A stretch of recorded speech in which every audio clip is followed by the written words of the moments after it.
সে অনেক বছর আগের কথা, এক রাজা বিয়ে করার জন্য মেয়ে খুঁজছিলেন। সে ঘোষণা দিল যে আমার রাজ্যে যত মেয়ে আছে সবাইকে এনে আমার রাজপ্রাসাদে উপস্থিত করো। তারপর রাজ্যের সব মেয়েরা রাজপ্রাসাদে এসে উপস্থিত হলেন এবং সবার মনে খুব খুশি।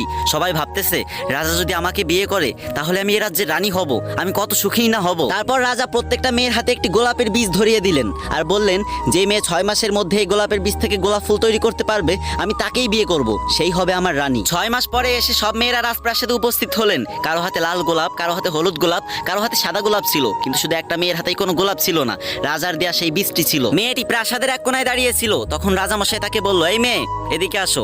তখন মেয়েটি ভয়ে ভয়ে সামনে আসলো। তখন রাজামশাই বলল, আমার গোলাপ ফুল কোথায়, আমার গোলাপ ফুল দাও। তখন মেয়েটি কান্না করতে লাগলো এবং মাথা নিচু করে বলল, রাজামশাই আমি অনেক চেষ্টা করেছি কিন্তু আপনার এই বীজ থেকে আমি গোলাপ ফুল উৎপাদন করতে পারিনি, আমাকে আপনি শাস্তি দিয়েন না, আমাকে আপনি মাফ করে দেন। তখন রাজামশাই সিংহাসন থেকে নেমে মেয়েটার সামনে আসলো আর বলল, তুমি একমাত্র আমার রানী হওয়ার যোগ্যতা রাখো, কারণ আমি যে বীজগুলো দিয়েছিলাম সেই বীজগুলো সিদ্ধ বীজ ছিল, সেই বীজ থেকে তো কখনো গাছই তৈরি হবে না, আর ফুল কিভাবে তৈরি হবে। সব মেয়েরাই রানী হওয়ার লোভে আমাকে মিথ্যা কথা বলেছে, কিন্তু এক নামে সততা দেখে আমি মুগ্ধ হয়েছি, তাই আজকে থেকে এ আমার রানী। তারপর রাজা সেই গরিব মেয়েকেই বিয়ে করলেন। এই গল্পের শিক্ষণীয় বিষয় হচ্ছে এটাই, সত্যের জয় সব সময় সুনিশ্চিত।